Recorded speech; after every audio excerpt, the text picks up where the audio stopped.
Guys मैं और mummy जा रहे हैं किसी ज़रूरी काम से उस पहाड़ी पर, और मैं वहाँ पहुँचकर बताऊँगी कि हम किस काम से जा रहे हैं वहाँ।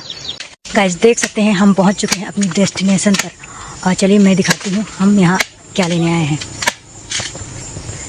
गाइस हम यहाँ लेने आए हैं कचनार की छाल, जो कि बवासीर के इलाज में काम में आता है।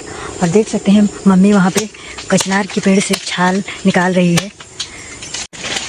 और गाइस देख सकते हैं हमने इतना सारा कचनार का छाल यहाँ पे निकाल लिया है, और ये कचनार का छाल जो है हमें बाहर भिजवाना पड़ेगा किसी रिश्तेदार के यहाँ।